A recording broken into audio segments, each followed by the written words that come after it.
ನಮಸ್ಕಾರ. ವಿಚಾರ ವಿನಿಮಯಕ್ಕೆ ಸ್ವಾಗತ. ಈ ವಿಡಿಯೋದಲ್ಲಿ ತನಿಯಾವರ್ತನಂ ಎನ್ನುವ ಮಲಯಾಳಂ ಚಿತ್ರದ ಬಗ್ಗೆ ಕೆಲವೊಂದು ವಿಷಯಗಳನ್ನು ತಿಳ್ಕೊಳ್ಳೋಣ. ತನಿಯಾವರ್ತನಂ ಚಿತ್ರ ಏನಿದೆ ಅದು ಮಲಯಾಳಂನಲ್ಲಿ ಬಂದಂತಹ ಶ್ರೇಷ್ಠ ಚಿತ್ರಗಳಲ್ಲಿ ಒಂದು. ಕೆಲವೊಂದು ಚಿತ್ರಗಳು ಮಾತ್ರ ನಮ್ಮನ್ನು ತುಂಬ ಕಾಡುತ್ತೆ. ಈ ಚಿತ್ರವನ್ನು ನೋಡಿದ ನಂತರ ನೀವು ಒಂದು 2-3 ದಿನ ತುಂಬ ನಿಮ್ಮನ್ನು ಕಾಡುತ್ತದು. ಆ ರೀತಿಯ ಒಂದು ಚಿತ್ರ ತನಿಯಾವರ್ತನಂ. ಇದರಲ್ಲಿ ಸಮಾಜದ ಸಂಪ್ರದಾಯ ಹಾಗೂ ಅವರ ಮೂಢನಂಬಿಕೆಗಳೇನಿದೆ ಅದರಿಂದ ಬಲಿಯಾಗುವಂತಹ ಒಬ್ಬ ವ್ಯಕ್ತಿ, ಅವನ ಒಂದು ಅಸಹಾಯಕತೆ, ಹೇಗೆ ಎಲ್ಲರೂ ಅವನ ವಿರುದ್ಧವಾಗಿ ತಿರ್ಕೊಳ್ತಾರೆ, ಹೇಗೆ ಅವನ ಪ್ರತಿಯೊಂದು ಆ್ಯಕ್ಷನ್ಲೂ ಅವರು ತಪ್ಪು ಕಂಡುಹಿಡಿದು ಅದನ್ನು ಮಿಸ್ಇಂಟರ್ಪ್ರಿಟ್ ಮಾಡ್ತಾರೆ ಅನ್ನೋದು ನಮಗೆ ನೋಡಿದಾಗ ತುಂಬ ಆಶ್ಚರ್ಯ ಆಗುತ್ತೆ. ಅದೇ ರೀತಿ ತುಂಬ ಮಾನಸಿಕವಾಗಿ ನೋವನ್ನು ಉಂಟು ಮಾಡುವಂತಹ ಚಿತ್ರ ಅದು. ಕೆಲವೊಂದು ಚಿತ್ರಗಳು ಹೇಗಿರುತ್ತೆ ಅಂದರೆ ಅದನ್ನು ನಾವು ಮತ್ತೆ ನೋಡೋದಕ್ಕೆ ಭಯಪಡ್ತೀವಿ, ಅಷ್ಟೊಂದು ಪೇಯ್ನ್ಫುಲ್ ಆಗಿರುತ್ತೆ. ಆ ರೀತಿಯ ಚಿತ್ರ ಈ ತನಿಯಾವರ್ತನಂ. ಮೊದಲ ಬಾರಿಗೆ ನಾನು ಇದನ್ನು ಒಂದು 15 ವರ್ಷಗಳ ಹಿಂದೆ ನೋಡಿದ್ದೆ. ಆಗ ಏನೋ ಒಂದು ನೋವು ನನಗೆ ಉಂಟಾಯಿತು. ಈಗ ಮೊನ್ನೆ ನಾನು ಅದನ್ನು ಮತ್ತೆ ನೋಡಿದಾಗಲೂ ಅದೇ ರೀತಿಯ ಒಂದು ಪೇಯ್ನು, ಅದೇ ರೀತಿಯ ಒಂದು ಎಮೋಷನ್ಸ್ನ ನಾನು ಫೀಲ್ ಮಾಡಿದೆ. ಅದೇ ಈ ಒಂದು ಚಿತ್ರದ ಸ್ಟ್ರೆಂತ್ ಅಂತ ಹೇಳ್ಬೋದು.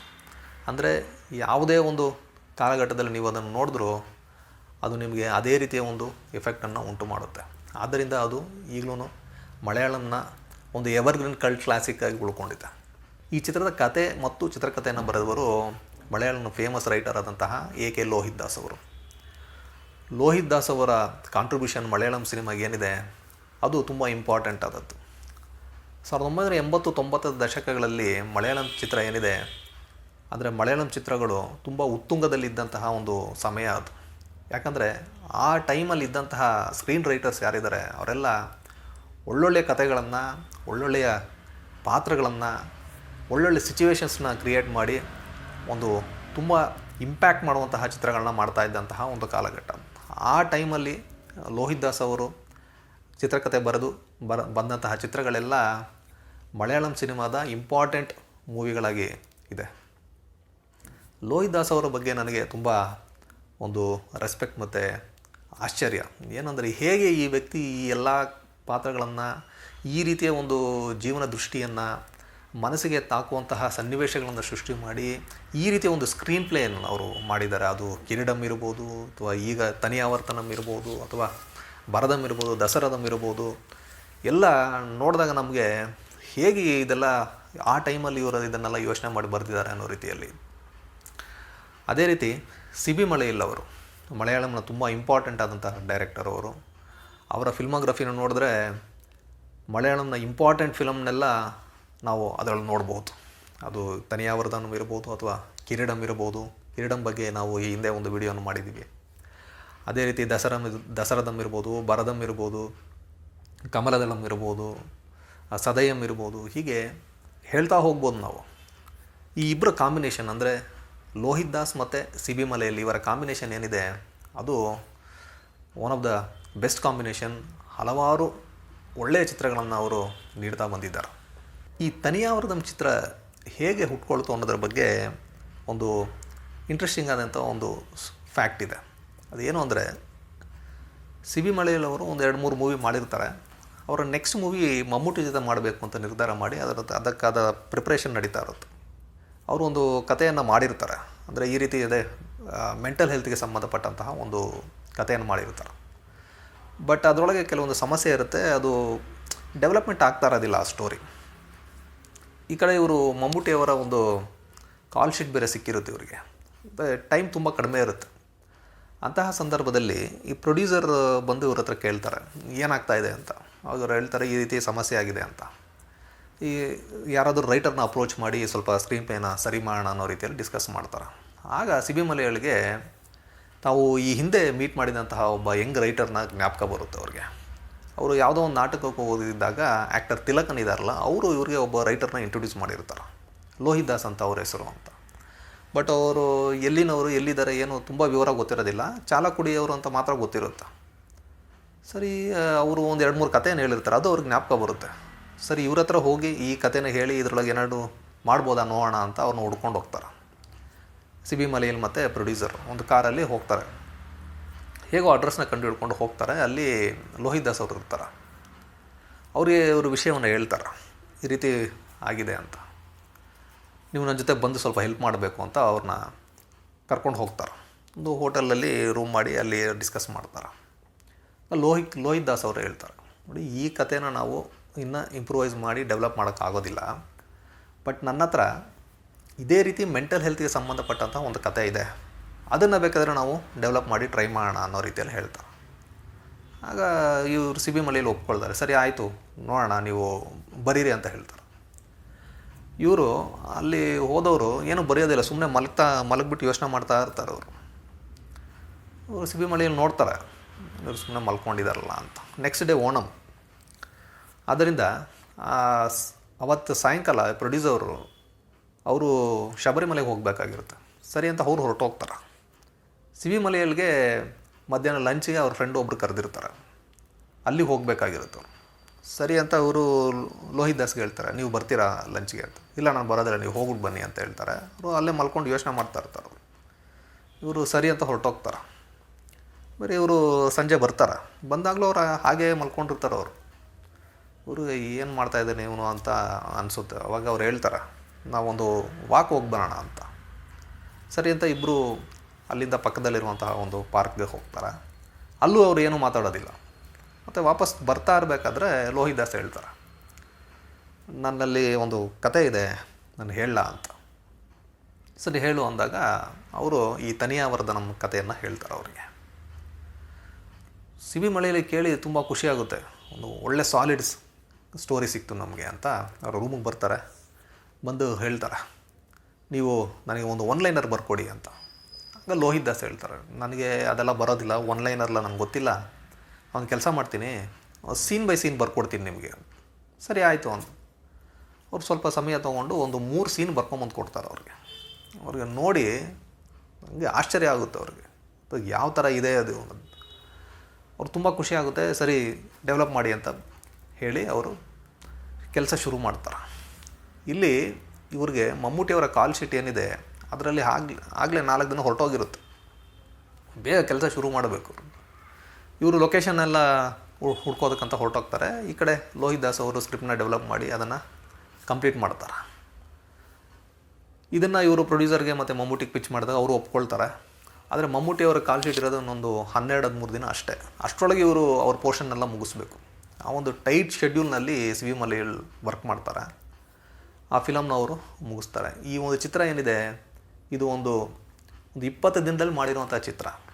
ಕೇಳಿದ್ರೆ ಆಶ್ಚರ್ಯ ಆಗುತ್ತೆ ನಮಗೆ, ಹೇಗೆ ಇವರು ಇದನ್ನೆಲ್ಲ ಮಾಡಿದ್ರು ಅಂತ. ಆ ರೀತಿ ಮಾಡಿದಂತಹ ಒಂದು ಸಿನಿಮಾ ಇವತ್ತು ಇಷ್ಟು ವರ್ಷಗಳ ನಂತರವೂ ಜನರು ಅದನ್ನು ಕೊಂಡಾಡ್ತಾ ಇದ್ದಾರೆ, ಅದನ್ನು ನೋಡಿ ಇಷ್ಟಪಡ್ತಾ ಇದ್ದಾರೆ, ಅದರ ಬಗ್ಗೆ ಚರ್ಚೆಗಳು ನಡೀತಾನೆ ಇದೆ.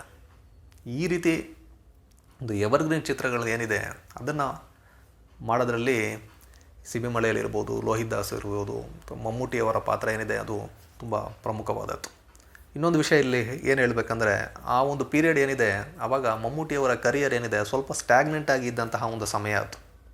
ಅಂದರೆ ಅವರು ಮಾಡ್ತಾ ಇದ್ದಂಥ ಚಿತ್ರಗಳು ಅಷ್ಟೊಂದು ಸಕ್ಸಸ್ ಆಗ್ತಾ ಇರಲಿಲ್ಲ. ಅಂದರೆ ಒಂದೇ ರೀತಿ ಪ್ಯಾಟ್ರನ್ನಲ್ಲಿ ಹೋಗ್ತಾ ಇದ್ದಂತಹ ಒಂದು ಕಾಲಘಟ್ಟ. ಆಗ ಅವ್ರಿಗೆ ಒಂದು ಚೇಂಜ್ ಬೇಕಾಗಿತ್ತು. ಆಗ ಮಾಡಿದಂತಹ ಸಿನಿಮಾನೇ ಇದು ತನಿಯಾವರ್ತನ. ಮಮ್ಮೂಟಿಯವರ ಒಂದು ಟಾಪ್ 50 ಮಸ್ಟ್ ವಾಚ್ ಮೂವೀಸ್ ಅಂತ ನೋಡಿದ್ರೆ ಡೆಫಿನೆಟ್ಲಿ ಅದರೊಳಗೆ ತನಿಯಾವರ್ಧನಂ ಇರುತ್ತೆ. ಈ ಚಿತ್ರದ ಸಂಗೀತವನ್ನು ನಾವು ನೋಡಿದ್ರೆ ಇದರ ಬ್ಯಾಕ್ಗ್ರೌಂಡ್ ಸ್ಕೋರನ್ನು ಮಾಡಿರುವವರು ಜಾನ್ಸನ್ ಮಾಸ್ಟರ್ ಮತ್ತು ಸಾಂಗ್ಸ್ನ ಕಂಪೋಸ್ ಮಾಡಿದವರು ರಾಧಾಕೃಷ್ಣನ್ ಅವರು. ಇದರೊಳಗೆ ಒಂದೇ ಸಾಂಗ್ ಇರೋದು, ಅದು 2 ಸರಿ ರಿಪೀಟ್ ಆಗುತ್ತೆ. ಬ್ಯಾಕ್ಗ್ರೌಂಡ್ ಸ್ಕೋರ್ ಏನಿದೆ ಅದು ತುಂಬ ಚೆನ್ನಾಗಿ ಮಾಡಿದ್ದಾರೆ ಜಾನ್ಸನ್ ಮಾಸ್ಟರ್ ಅವರು. ಅದೇ ರೀತಿ ಸಿನಿಮಾಟೋಗ್ರಫಿ ಏನಿದೆ ಅದನ್ನು ಮಾಡಿದವರು ಸಾಲು ಜಾರ್ಜ್ ಅವರು. ತುಂಬ ಒಂದು ಸೊಗಸಾದಂತಹ ಸಿನಿಮಾಟೋಗ್ರಫಿಯನ್ನು ಅವರು ಮಾಡಿದ್ದಾರೆ.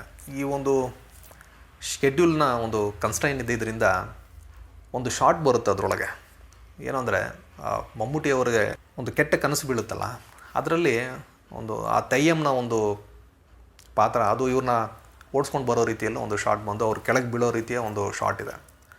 ಅದನ್ನು ಟ್ರಾಲಿ ಇಟ್ಟು ತೆಗೆಯೋಕ್ಕೆ ಸಮಯ ಇಲ್ಲದೇ ಇದ್ದ ಕಾರಣ ಒಂದು ಬೆಡ್ಶೀಟ್ನಲ್ಲಿ ಈ ಸಿನಿಮಾಟೋಗ್ರಫರ್ ಅವ್ರನ್ನ ಅದ್ರ ಮೇಲೆ ಸುತ್ತಿ ಅದನ್ನು ಅವ್ರನ್ನ ಉರುಳಿಸಿ ಆ ರೀತಿ ತೆಗೆದಿರುವಂತಹ ಒಂದು ಶಾರ್ಟ್ ಇದೆ. ಈ ರೀತಿ ತುಂಬ ಕಷ್ಟಪಟ್ಟು ಮಾಡಿರುವಂತಹ ಒಂದು ಮೂವಿ ಇದು ತನಿಯಾವರ್ತನ. ಇನ್ನು ಚಿತ್ರದ ಪರ್ಫಾರ್ಮೆನ್ಸ್ ಬಗ್ಗೆ ಮಾತಾಡಬೇಕಾದ್ರೆ ಈ ಚಿತ್ರದ ಕಾಸ್ಟ್ ಏನಿದೆ ಅದು ಒಂದು ಎನ್ಸೆಂಬಲ್ ಕಾಸ್ಟ್. ಎಲ್ಲ ಗ್ರೇಟ್ ಪರ್ಫಾರ್ಮರ್ಸ್ ಇದರೊಳಗೆ ಇದ್ದಾರೆ. ಅದು ಮಮ್ಮೂಟಿ ಅವರು ಇರ್ಬೋದು, ತಿಲಕನ್ ಅವರು ಇರ್ಬೋದು, ಕವಿಯರ್ ಪೊನ್ನಮ್ಮ ಇರ್ಬೋದು, ಸರಿತಾ ಅವರು ಇರ್ಬೋದು, ಬಾಲನ್ ಮಾಸ್ಟರ್ ಮಡದಿಯಾಗಿ ಬರುವಂತಹ ಸರಿತಾ ಅವರ ಕ್ಯಾರೆಕ್ಟರ್ ಇರ್ಬೋದು, ಮುಖೇಶ್ ಅವರು ಅಂದರೆ ಬಾಲನ್ ಮಾಸ್ಟರ್ ಅವರ ತಮ್ಮ ಗೋಪಿಯ ಪಾತ್ರದಲ್ಲಿ ಬರುವಂತಹ ಮುಖೇಶ್ ಅವರು ಇರ್ಬೋದು, ಹೀಗೆ ಆ ಅಜ್ಜಿಯ ಪಾತ್ರ ಮಾಡಿರುವಂತಹ ಫಿಲೋಮಿನಾ ಅವರು ಇರ್ಬೋದು. ಎಲ್ಲರೂ ತುಂಬ ಸೊಗಸಾಗಿ ತುಂಬ ನ್ಯಾಚುರಲ್ ಆಗಿ, ನಾವು ಆ ಮೂವಿನ ನೋಡ್ತಾ ಇರಬೇಕಾದ್ರೆ ನಾವೇ ಆ ಕುಟುಂಬದಲ್ಲಿ ಇರುವ ಹಾಗೆ ತುಂಬ ನ್ಯಾಚುರಲ್ ಆಗಿ ಅವರು ಅದನ್ನೆಲ್ಲ ಪೋರ್ಟ್ರೇ ಮಾಡಿದ್ದಾರೆ. ಆ ಅಜ್ಜಿಯ ಕ್ಯಾರೆಕ್ಟರ್ ಏನಿದೆ ಅದು ತುಂಬ ಇಂಪಾರ್ಟೆಂಟ್. ಆ ಒಂದು ಕಾಲಘಟ್ಟದ ಒಂದು ಓಲ್ಡ್ ಜನ್ರೇಷನ್ನ ಒಂದು ಪ್ರತಿನಿಧಿಯಾಗಿ ಅಜ್ಜಿಯ ಕ್ಯಾರೆಕ್ಟರ್ ಏನಿದೆ ನೋಡಿದಾಗ ನಮಗೆ ಇರಿಟೇಟ್ ಆಗುತ್ತೆ. ಯಾಕಂದರೆ ಪ್ರತಿಯೊಂದಕ್ಕೂ ಅವರು ಆ ಶಾಪವನ್ನು ಹೇಳಿ ಈ ರೀತಿ ಆಗಿತ್ತು ಅಂತ ಹೇಳ್ತಾ ಬರ್ತಾರೆ. ಆ ಮನೆಯ ವಾತಾವರಣ ಎಷ್ಟು ಟಾಕ್ಸಿಕ್ ಆಗಿರುತ್ತಂದರೆ ಈ ಅಜ್ಜಿ ಹೇಳುವ ಪ್ರತಿ ವಿಷಯಗಳು ಅಲ್ಲಿರೋರಿಗೆಲ್ಲ ಮಾನಸಿಕವಾಗಿ ತುಂಬ ಅಫೆಕ್ಟ್ ಮಾಡ್ತಾ ಇರುತ್ತೆ. ಉದಾಹರಣೆಗೆ ಹೇಳಬೇಕಂದ್ರೆ ಬಾಲನ್ ಮಾಸ್ಟರ್ ಅವರು ಆ ಕೆಟ್ಟ ಕನಸನ್ನು ಕಂಡ ನಂತರ ಒಂದು ದಿನ ಬೆಳಗ್ಗೆ ಅವರು ಮಡದಿ ಹೇಳ್ತಾರೆ ಊಟ ಮಾಡ್ಕೊಂಡು ಹೋಗಿ ಅಂದಾಗ ಅವ್ರು ಹೇಳ್ತಾರೆ ನನಗೆ ಹಸಿವಿಲ್ಲ ಅಂದಾಗ ಆ ಅಜ್ಜಿ ಹೇಳುತ್ತೆ ಶ್ರೀಧರನು ಹೀಗೆ ಹೇಳ್ತಾ ಇದ್ದ, ಹಸು ಆಗೋದಿಲ್ಲ ಈ ಥರ ಆದರೆ ಅಂತ. ಹೀಗೆ ಪ್ರತಿಯೊಂದಕ್ಕೂ ಅವರು ಒಂದು ಇಂಟರ್ಪ್ರಿಟೇಷನ್ ಕೊಡ್ತಾ ಹೋಗ್ತಾರೆ. ಆ ಅಜ್ಜಿಯ ಪಾತ್ರ ಇರ್ಬೋದು, ಆ ತಾಯಿಯ ಪಾತ್ರ ಮಾಡಿರುವಂತಹ ಕಬೀರ್ ಪೊನ್ನಮ್ಮ ಅವರು one of the best actress. ಅವರು ಅವರ ಒಂದು ಪೇಯ್ನ್ ಅಂದರೆ ನನ್ನ ಮಗನಿಗೆ ಈ ರೀತಿ ಆಗ್ತಾ ಇದೆಯಲ್ಲ ಅನ್ನೋದು ಆ ಒಂದು ಕ್ಲೈಮ್ಯಾಕ್ಸ್ನಲ್ಲಿ ಅದು ಮನಸ್ಸು ಭಾರ ಆಗುತ್ತೆ ನಮಗೆ. ಅದೇ ರೀತಿ ಸರಿತಾ ಅವ್ರ ಬಗ್ಗೆ ನಮಗೆ ಗೊತ್ತು, ಒಳ್ಳೆ ಪರ್ಫಾರ್ಮೆನ್ಸ್ ಅವ್ರದ್ದು. ಮುಖೇಶ್ ಅವರು ಅವರ ಪಾತ್ರವನ್ನು ತುಂಬ ಚೆನ್ನಾಗಿ ಮಾಡಿದ್ದಾರೆ. ತಿಲಕನ್ ಅವರು ಹೇಳಲೇಬೇಕಾಗಿಲ್ಲ, one of the best actor. ಆ ಒಂದು ಪಾತ್ರ ಏನಿದೆ ಅವರು ನಮಗೆ ಅವರ ಅಸಹಾಯಕತೆಯನ್ನು ನಮಗೆ ಅರ್ಥ ಮಾಡ್ಕೊಬೇಕಾಗುತ್ತೆ. ಅಂದರೆ ಆ ಸಮಯದಲ್ಲಿ ಆ ಒಂದು ಜನ್ರೇಷನ್ ಅವರ ಥಿಂಕಿಂಗ್ ಹಾಗೇ ಇತ್ತು. ಅದಕ್ಕೊಂದು ಸೀನ್ ಬರುತ್ತೆ, ಗೋಪಿ ಅಂದರೆ ಬಾಲನ್ ಮಾಸ್ಟರ್ ಅವ್ರ ತಮ್ಮ ಗೋಪಿ ಆ ಕೆಲಸಕ್ಕೋಸ್ಕರ ಊರನ್ನು ಬಿಟ್ಟು ಹೋಗಬೇಕಾದ್ರೆ ಅವ್ರ ಮಾವ ಹೇಳ್ತಾರೆ ನೋಡಪ್ಪ ನಾವು ಒಂದು ಹಳೆಯ ತಲೆಮಾರಿನವರು, ನಾವು ಹೀಗೆ ನಡ್ಕೊಳ್ಳೋದು, ಏನಾದರೂ ತಪ್ಪಿದರೆ ಕ್ಷಮಿಸ್ಬಿಡು ಅಂತ. ಅದು ನಾವು ಅದನ್ನು ಅರ್ಥ ಮಾಡ್ಕೋಬೇಕಾಗುತ್ತೆ. ಆ ಜನ ಹಾಗೇ ಇದ್ದಿದ್ದು ಆ ಟೈಮಲ್ಲಿ, ಈಗಲೂ ಹಾಗೇ ಇದ್ದಾರೆ ಅನ್ನೋದೇ ವಿಪರ್ಯಾಸ. ತಿಲಕನ್ ಅವರ ಪರ್ಫಾರ್ಮೆನ್ಸ್ ಇರ್ಬೋದು, ಎಲ್ಲರಿಗಿಂತ ಮೇಲಾಗಿ ಮಮ್ಮೂಟಿ ಅವರು why is one of the greatest actors the country has ever producer. ಅಂದರೆ ತನಿ ಅವರದ್ದು ನಮ್ಮೊಮ್ಮೆ ನೋಡಬೇಕು ಎಲ್ಲರೂ. ಎಸ್ಪೆಷಲಿ ಕೆಲವೊಂದು ಸೀನ್ನೆಲ್ಲ ನಾವು ಹೇಳ್ತಾ ಹೋಗ್ಬೋದು. ಅದರಲ್ಲಿ ತುಂಬ ಇಷ್ಟವಾದ ಸೀನ್ ಅಂದರೆ ಅವರು ಈ ತಂಗಿಯ ಮದುವೆ ವಿಚಾರ ನಡೀತಾ ಇರಬೇಕಾದ್ರೆ ಬಂದಾಗ ಇವರು ಪಕ್ಕದ ಮನೆಯವರು ಅಂತ ಹೇಳಿದಾಗ ಅವ್ರ ಒಂದು ರಿಯಾಕ್ಷನ್ ಏನಿದೆಯಲ್ಲ ಎಕ್ಸ್ಟ್ರಾರ್ಡಿನರಿ. ಇವರು ಶಾಲೆಗೆ ಹೋದಾಗ ಒಂದು ಸ್ಟೂಡೆಂಟ್ನ ಕರೆದು ಅವರು ಮಾತಾಡಿಸ್ತಾರೆ. ಆ ಮಗು ಅಳೋದಕ್ಕೆ ಶುರು ಮಾಡುತ್ತೆ. ಯಾಕೆ ಮಾಡ್ತಾ ಇದೆಯಾ ಅಂತ ಕೇಳಿದಾಗ ಆ ಮಗು ಹೇಳುತ್ತೆ ನಮ್ಮ ತಾಯಿ ಹೇಳಿದ್ರು ನಿಮಗೆ ಹುಚ್ಚು ಅಂತ. ಅವಾಗ ಅವ್ರಿಗೆ ಆಗುವಂಥ ಪೇಯ್ನ ಅವರು ಪೋರ್ಟ್ರೇ ಮಾಡೋದಿರ್ಬೋದು. ಅದೇ ರೀತಿ ಮನೆಗೆ ಬಂದಾಗ ಅವರು ತಮ್ಮ ಹೆಂಡತಿ ಹತ್ರ ಮಾತಾಡ್ತಾರೆ, ನೀನು ನನಗೆ ಹುಚ್ಚಿದೆ ಅಂತ ಅಂದ್ಕೊಂಡಿದೆಯಾ ಅಂತ. ಅವರು ಅಳ್ತಾರಾಗ. ಆ ಮಗಳನ್ನ ಎಲ್ಲಿ ಅಂತ ಕೇಳಿದಾಗ ಇಲ್ಲ ಅವರು ಅಜ್ಜಿ ಜೊತೆ ಮಲ್ಕೊಂಡಿದ್ದಾರೆ ಅಂದಾಗ ಬಾಲನ್ ಮಾಸ್ಟರ್ ಅವರು ಹೇಳ್ತಾರೆ ಪಾಪ ಮಗು ಹೆದರ್ಕೊಂಡ್ಬಿಟ್ಟಿದ್ದಾಳೆ, ನನಗೆ ಹುಚ್ಚಿದೆ ಅಂತ ಹೆದರ್ಕೊಂಡ್ಬಿಟ್ಟಿದೆ ಅಂತ ಹೇಳಿದಾಗ ಅವ್ರ ಎಕ್ಸ್ಪ್ರೆಷನ್ ಏನಿದೆ ಅದು ಯಾರಿಗೆ ನಿಮ್ಮ ಮನಸ್ಸಿಗೆ ಬೇಜಾರಾಗುತ್ತೆ. ಗೋಪಿ ಪಾತ್ರವನ್ನು ಮಾಡಿರುವಂತಹ ಮುಖೇಶ್ ಅವರು ಪ್ರತಿಯೊಂದು ಘಟ್ಟದಲ್ಲೂ ಈ ಹಳೆಯ ಮೂಢನಂಬಿಕೆಗಳು ಸಂಪ್ರದಾಯಗಳನ್ನ ವಿರೋಧಿಸಿ ಮಾತಾಡ್ತಾ ಬರ್ತಾರೆ. ಅವರೊಂದು ವಿಷಯವನ್ನು ಹೇಳ್ತಾರೆ, ನೀವು ಯಾವತ್ತಾದರೂ ಈ ಮಕ್ಕಳ ಬಗ್ಗೆ ಯೋಚನೆ ಮಾಡಿದ್ದೀರಾ, ಇಂತಹ ಒಂದು ವಾತಾವರಣದಲ್ಲಿ ಈ ಮಕ್ಕಳು ಬೆಳೀತಾ ಇದ್ದಾರಲ್ಲ ಅನ್ನೋ ರೀತಿಯಲ್ಲಿ ಹೇಳಿದಾಗ ಅದನ್ನು ಒಂದು ಕ್ಷಣ ಯೋಚನೆ ಮಾಡಿದಾಗ ಎಲ್ಲರಿಗೂ ಭಯ ಆಗುತ್ತೆ. ಅದೇ ರೀತಿ ಈ ಬಾಲನ್ ಮಾಸ್ಟರ್ ಅವರ ಮಗ ಚಿಕ್ಕ ಹುಡುಗ ಅವನು ಒಂದ್ಸರಿ ಕೇಳ್ತಾನೆ ನನಗೆ ಹುಚ್ಚಿಡಿಯುತ್ತಾ ಅಂತ. ಆ ಒಂದು ಕ್ವಶನ್ ಏನಿದೆಯಲ್ಲ ಅದು ಹೇಗೆ ನಮಗೆ ಸ್ಟ್ರೈಕ್ ಮಾಡುತ್ತಂದರೆ ಒಂದು ನಿಮಿಷ ಬೆಚ್ಚಿ ಬೀಳ್ತೀವಿ ನಾವು, ಮಗು ಫ್ಯೂಚರ್ ಏನು ಅಂತ. ಈ ರೀತಿ ಒಂದೊಂದು ಸೀನ್ನು ನಾವು ಹೇಳ್ತಾ ಹೋಗ್ಬೋದು. Extraordinary screenplay Lohith Das ಅವ್ರದ್ದು. ತನಿಯಾವರ್ತನಂ ಅಂದರೆ ರಿಪೀಟಿಂಗ್ ರಿದಮ್ ಅಂತ. ಅಂದರೆ ಈ ಒಂದು ಮೂಢನಂಬಿಕೆಯ ಒಂದು ವಿಷಯ ಏನಿದೆ ಅಂದರೆ ಆ ಶಾಪದಿಂದ ಪ್ರತಿ ಪೀಳಿಗೆಯಲ್ಲಿ ಒಬ್ಬರಿಗೆ ಹುಚ್ಚು ಹಿಡಿಯುತ್ತೆ ಅನ್ನೋದು, ಅದು ತಲೆಮಾರಿಂದ ತಲೆಮಾರಿಗೆ ರಿಪೀಟ್ ಆಗ್ತಾ ಹೋಗುತ್ತದೆ. ಈ ಒಂದು ವಿಷಯವನ್ನು ಇಟ್ಕೊಂಡು ಅವರು ಆ ಟೈಟಲ್ನ ತನಿಯಾವರ್ತನಂ ಅಂತ ನಾನು ತುಂಬ ಆ್ಯಪ್ಟಾಗಿ ಅದನ್ನು ಆ ಟೈಟಲ್ನ ಸಿಬಿಮಲೆಯಲ್ಲಿ ಅವರು ಇಟ್ಟಿದ್ದಾರೆ. ಈ ಚಿತ್ರದಲ್ಲಿ ನಾವು ಮುಖ್ಯವಾಗಿ ನೋಡಬೇಕಾಗಿರೋ ವಿಷಯ ಏನು ಅಂದರೆ ಆ ಒಂದು ವಾತಾವರಣ. ಅಂದರೆ ಆ ಸಮಾಜದಲ್ಲಿರುವಂತಹ ಜನರು, ಅವರ ನಂಬಿಕೆಗಳು, ಅವರು ಜೀವನವನ್ನು ನೋಡುವಂತಹ ವಿಧಾನ, ಅದೇ ರೀತಿ ಆ ಮನೆಯಲ್ಲಿರುವಂತಹ ವಾತಾವರಣ ಏನಿದೆ ಅದು ತುಂಬ ಟಾಕ್ಸಿಕ್ ಆಗಿರುತ್ತೆ. ಆ ಗೋಪಿ ಕ್ಯಾರೆಕ್ಟರ್ ಯಾವಾಗಲೂ ಅದನ್ನು ಹೇಳ್ತಾ ಇರ್ತಾನೆ, ಅವನಿಗೆ ಮನೆಗೆ ಬರೋದಕ್ಕೆ ಇಷ್ಟ ಆಗೋದಿಲ್ಲ. ಆ ರೀತಿಯ ಒಂದು ವಾತಾವರಣ ಇರುತ್ತಲ್ಲಿ. ಆ ಒಂದು ವಾತಾವರಣದಲ್ಲಿ ಇರುವಂತಹ ಒಬ್ಬ ವ್ಯಕ್ತಿ ಹೇಗೆ ಅದಕ್ಕೆ ಬಲಿಯಾಗ್ತಾನೆ ಅನ್ನೋದೇ. ನಮ್ಮ ಜೀವನದಲ್ಲಿ ನಾವು ಎಲ್ಲಿ ಬೆಳಿತೀವಿ, ಎಲ್ಲಿ ಇರ್ತೀವಿ ಅನ್ನೋದು ತುಂಬ ಮ್ಯಾಟ್ರ್ ಆಗುತ್ತೆ. ನಾವು ಯಾರ ಜೊತೆ ಇರ್ತೀವಿ, ಎಂತಹ ಒಂದು ಪರಿಸರದಲ್ಲಿ ಇರ್ತೀವಿ ಅನ್ನೋದು ತುಂಬ ಮ್ಯಾಟ್ರ್ ಆಗುತ್ತೆ. ಅದೆಲ್ಲ ನಮ್ಮ ಮನಸ್ಸಿನ ಮೇಲೆ ಪರಿಣಾಮ ಬೀರ್ತಾ ಇರುತ್ತೆ. ಅದು ಕಾನ್ಷಿಯಸ್ ಆಗೋ ಅಥವಾ ಸಬ್ಕಾನ್ಷಿಯಸ್ ಆಗೋ ನಮ್ಮ ಒಂದು ಕ್ಯಾರೆಕ್ಟರ್ನಲ್ಲಿ ಅದು ಇನ್ಫ್ಲುಯೆನ್ಸ್ ಮಾಡ್ತಾ ಹೋಗುತ್ತೆ. ಇಲ್ಲಿ ಯಾರು ನಿಜವಾದ ಹುಚ್ಚರು ಅನ್ನೋದು ಒಂದು ಪ್ರಶ್ನೆ. ಬಾಲಣ್ಣ ಮಾಸ್ಟರ್ ನಿಜವಾದ ಹುಚ್ಚನ ಅಥವಾ ಶ್ರೀಧರನವರು ಹುಚ್ಚನ? ಅಲ್ಲ, ಈ ಸಂಪ್ರದಾಯ ಮತ್ತು ಮೂಢನಂಬಿಕೆಗಳಿಗೆ ಕಟ್ಟು ಬಿದ್ದಿರುವಂತಹ ಈ ಹಿರಿಯರು ಹುಚ್ಚರ, ಈ ಸಮಾಜ ಹುಚ್ಚರ ಅನ್ನೋದು ಪ್ರಶ್ನೆ. ಈ ಪ್ರಶ್ನೆಗೆ ಉತ್ತರ ಹುಡುಕೋದು ತುಂಬ ಕಷ್ಟ. ಆದರೆ ಉತ್ತರ ಹುಡುಕುವ ಪ್ರಯತ್ನವನ್ನು ನಾವು ಮಾಡಬೇಕಾಗುತ್ತೆ. ಹೇಗೆಂದರೆ ನಮ್ಮ ನಂಬಿಕೆಗಳು, ಸಂಪ್ರದಾಯಗಳು ಇದನ್ನೆಲ್ಲ ನಾವು ಮತ್ತೆ ಮರುಪರಿಶೀಲನೆ ಮಾಡುವ ಮೂಲಕ ನಾವು ಒಂದು ಉತ್ತರವನ್ನು ಪಡ್ಕೊಬಹುದು ಅನ್ನೋದು ನನ್ನ ಒಂದು ನಂಬಿಕೆ. ನಿಮಗೆ ಯಾವಾಗಲಾದರೂ ಸಮಯ ಸಿಕ್ಕಿದರೆ ತನಿಯಾವರ್ತನ ಮೂವಿಯನ್ನು ಒಮ್ಮೆ ನೋಡಿ ಅಂತ ಹೇಳ್ತಾ, ಮುಂದಿನ ವಿಡಿಯೋಗಳಲ್ಲಿ ಇನ್ನೂ ಹಲವಾರು ಮೂವಿಗಳ ಬಗ್ಗೆ ಮಾತಾಡೋಣ ಅಂತ ಹೇಳ್ತಾ ಈ ವಿಡಿಯೋನ ನಾನು ಮುಗಿಸ್ತಾ ಇದ್ದೀನಿ. ನಮಸ್ಕಾರ.